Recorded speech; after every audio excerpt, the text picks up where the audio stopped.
The woman hoping to replace Senator Carl Levin has some work to do if she wants to win next month. A new poll out today has former Secretary of State Terri Lynn Land trailing Congressman Gary Peters by double digits. If the election were held today, 36.4% would vote for Land, while 47.4% would vote for Peters. 4% aren't crazy about either candidate, and nearly 12% still aren't sure how they'd vote. The margin of error is plus or minus 4%. Anthony Sabella talked with Land at an event in Lansing today. As he reports, she says the race is still close and doesn't seem fazed that nearly $1 million in campaign ads will no longer air.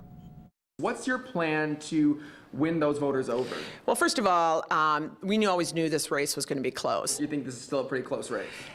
Let me tell you this, every time you turn on that TV, there's some ads on there, and that's because this is the closest race in the country. Demanding trade deals. Right now, you're probably seeing ads like this. It's one Land's campaign put out itself, and that's what'll have to continue to happen in the weeks leading up to the election. Tuesday, the National Republican Senatorial Committee announced it's canceled TV reservations for the last 2 weeks of the campaign, pulling out more than $850,000. The NRSC saying it's because other groups have Michigan covered, but MSU Associate Professor of Political Science Matt Grossman says it's typically not a good sign. That's normally seen as an unambiguous signal that the national party sees other races as more competitive than ours. Land, however, isn't fazed. You know, there's going to be a lot of folks that are going to have ads in our state, and as you can see, they're continuing right now.